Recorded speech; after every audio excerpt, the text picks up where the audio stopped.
Hey guys, it's just me and you. Alone again, in the depths of YouTube, ready to explore the shadowy corners of college life. We've all heard the whispers, right? The stories that make your skin crawl and your heart race.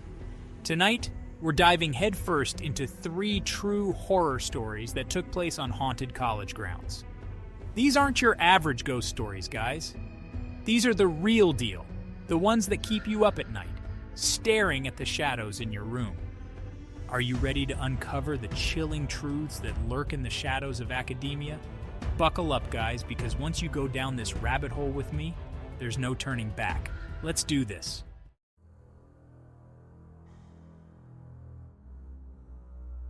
It was a dark and stormy night at the old university library. Thunder clapped, rain lashed against the Gothic windows, and wind howled like a banshee trapped outside.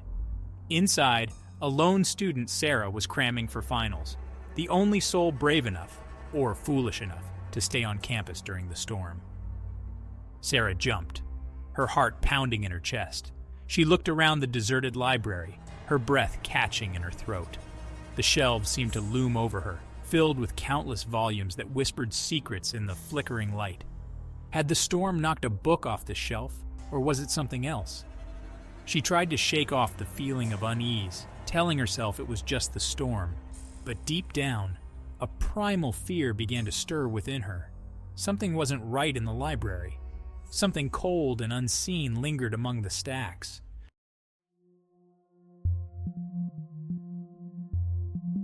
Hours crawled by and the storm raged on. Sarah tried to focus on her studies, but the eerie silence of the library was broken only by the pounding of her own heart. She kept hearing things, whispers, rustling papers, the sound of footsteps echoing through the empty halls. She told herself it was her imagination, but the hair on the back of her neck stood on end. The air grew heavy, charged with an unseen energy that made it difficult to breathe. It felt like someone, or something, was watching her. Suddenly, the lights flickered and died, plunging the library into darkness. Sarah gasped, her fear reaching a fever pitch. She fumbled for her phone, her hands shaking as she struggled to turn on the flashlight.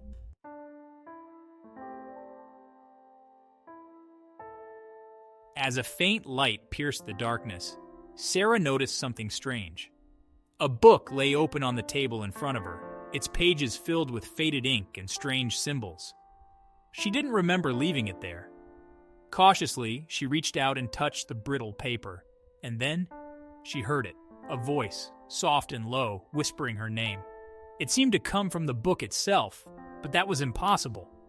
Wasn't it? Terror gripped her as the whispers grew louder, swirling around her like a malevolent wind. Sarah slammed the book shut, but the whispering continued, echoing around the library. It was everywhere and nowhere at the same time. She scrambled back, her eyes darting around the room, searching for the source of the voice.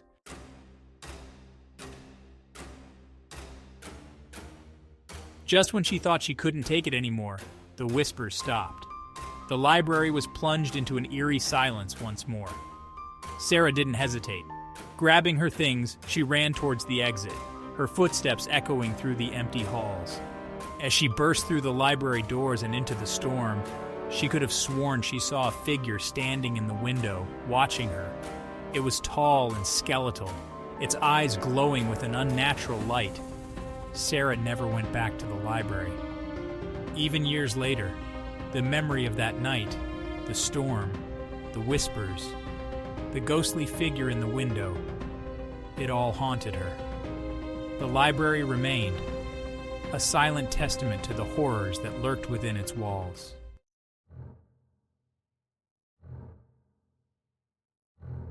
In the quiet halls of the dormitory, something was amiss.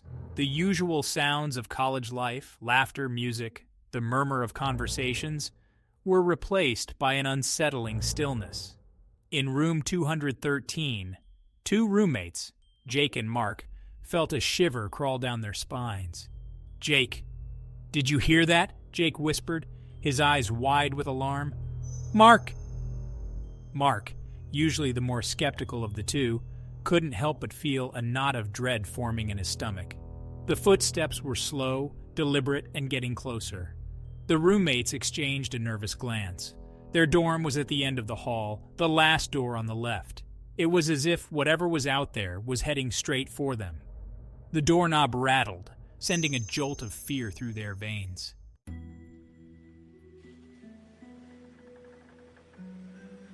Jake and Mark scrambled to their feet, their hearts pounding in their chests.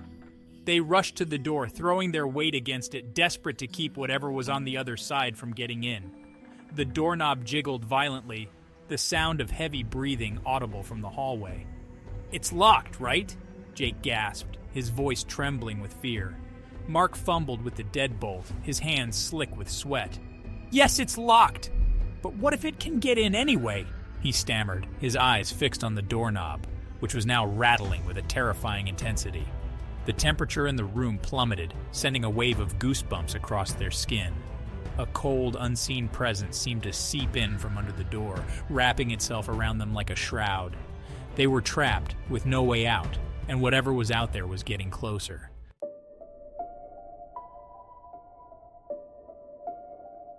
Suddenly, the rattling stopped. The heavy breathing ceased. The oppressive weight that had settled over the room lifted, leaving behind an eerie silence. Jake and Mark stood frozen in place, their breaths shallow, listening intently for any sound.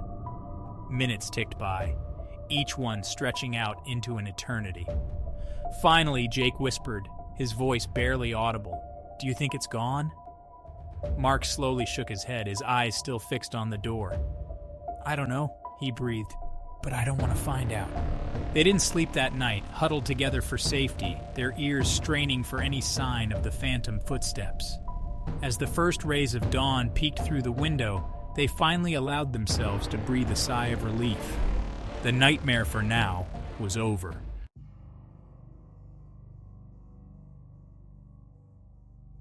But the experience left an indelible mark on both of them. They requested a room change the very next day, but the memory of that night, the heavy footsteps, the rattling doorknob, the unseen presence, continued to haunt them. What had they encountered that night in the dormitory?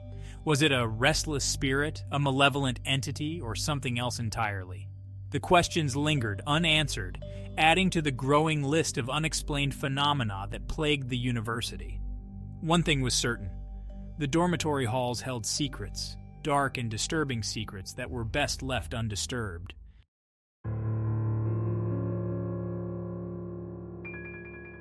Beneath the moonlit grounds, behind the ancient arts building at Blackwood College, there was this oppressive energy. You could feel it, like a weight on your chest, every time you walked by. It was as if the very air around the building was charged with a kind of dark electricity, making the hairs on the back of your neck stand up. The building itself, with its Gothic architecture and menacing gargoyles, seemed to watch you with a sinister gaze, as if it knew secrets you could never comprehend. Students always joked about it being haunted, but something told me this was different. This felt real. The stories they told were not just the usual ghost tales meant to scare freshmen. There was a consistency to them, a thread of truth that ran through each account. It was as if everyone who had ever set foot on the campus had felt that same inexplicable dread. The laughter that accompanied the ghost stories was always tinged with a nervous edge, a hint of fear that betrayed their true feelings. See, Blackwood College had this whole dark history surrounding it. Founded in the late 1800s, it was originally a place of great promise, a beacon of higher learning. But over the years, it had become shrouded in mystery and tragedy. There were whispers of occult practices, secret societies, and forbidden knowledge. The hallways, with their dim lighting and eerie silence, seemed to hold on to the echoes of the past, as if the very walls had absorbed the sorrow and fear of those who had walked them. Locals would tell stories about a student who vanished without a trace, a professor driven mad by some unknown force. These were not just urban legends, they were documented events, with police reports and newspaper articles to back them up. The library, with its towering shelves and dark corners, was said to be a hotspot for paranormal activity. Students claimed to have seen books flying off the shelves, heard whispers in the dead of night, and felt cold hands brush against their skin. It was like this place was a magnet for the strange and the unexplained. The fog that rolled in at night seemed almost alive, swirling and shifting in unnatural ways. It was as if the campus itself was trying to hide something, to keep its secrets buried. The more I learned, the more I felt drawn to uncover the truth, no matter how terrifying it might be. And I don't scare easily, but there was something about this place, it just felt off. I'd been to supposedly haunted locations before, but Blackwood was different. It was as if the very ground beneath my feet was cursed, as if the shadows themselves were watching me. Every creak of the floorboards, every gust of wind, seemed to carry a warning, a plea to turn back before it was too late. So naturally, I had to know more. I spent countless nights in the library, poring over old records and forgotten manuscripts. The more I read, the more I realized that the history of Blackwood was far darker than I had ever imagined. There were accounts of strange rituals, of students disappearing without a trace, of professors who had gone mad. It was as if the college was a beacon for the supernatural, drawing in those who sought forbidden knowledge and leaving them broken and lost. I mean, how could I not? The more I uncovered, the more I felt compelled to dig deeper. It was as if the college itself was calling to me, urging me to uncover its secrets. I found myself drawn to the archives, to the dusty old books and forgotten records that held the key to understanding the true nature of Blackwood. Each new discovery only fueled my obsession, driving me to uncover the truth no matter the cost. I started digging around, talking to students, faculty, anyone who'd listen, really. The stories they told were chilling, each one adding another piece to the puzzle. There were tales of ghostly apparitions, of strange lights in the sky, of voices that seemed to come from nowhere. The more I listened, the more I realized that the fear was real. That the students and faculty truly believed that something sinister was at work. And the more I dug, the more I uncovered this twisted web of rumors, of hushed whispers, of things people were too afraid to say out loud. It was as if the very air was thick with secrets, with truths that were too terrible to be spoken. The documents I found only confirmed my suspicions, revealing a history of darkness and despair that stretched back to the very founding of the college. It was clear that Blackwood was not just a place of learning, but a place of power, a place where the boundaries between the natural and the supernatural were dangerously thin.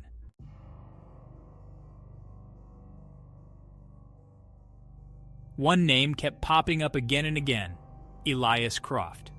Elias was a promising art student, top of his class, they said, a real prodigy. But then, one day, he just disappeared, vanished into thin air. The police investigated, of course, but they never found a single trace of him. No witnesses, no leads, no nothing. It was like he'd just walked off the face of the earth. Some people said he ran away, couldn't handle the pressure of being a star student. Others whispered about a secret love affair gone wrong.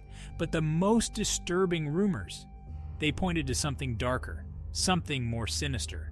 They said Elias had stumbled onto something he shouldn't have, something hidden deep within the art building's walls, something that drove him mad and ultimately led to his disappearance.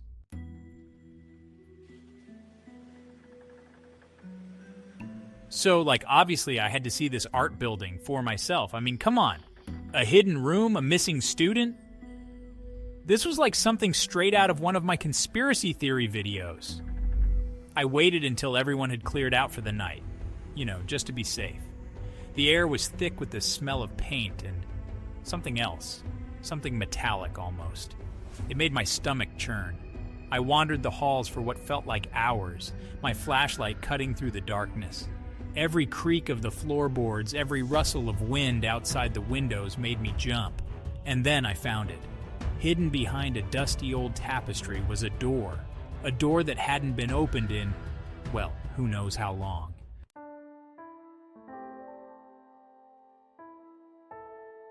My heart was pounding in my chest as I reached for the doorknob. It was cold to the touch, like a corpse. I took a deep breath and pushed the door open, stepping inside. The room was small and circular, with no windows. Strange symbols and diagrams were etched into the stone walls, glowing faintly in the darkness. A single candle flickered in the center of the room, casting long dancing shadows.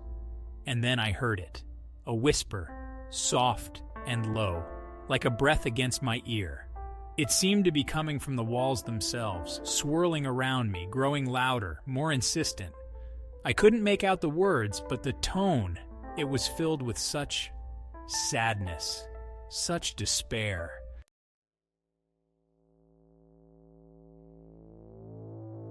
And that's when I knew I had to get out of there. Whatever secrets this room held, whatever darkness it harbored, it was too much. I turned and ran, not stopping until I was outside, gasping for breath under the cold, indifferent gaze of the moon. To this day, I don't know what I heard that night. I don't know what happened to Elias Croft, but one thing's for sure. Some mysteries are best left unsolved. Sleep tight, and remember, some stories are closer to truth than you might wish.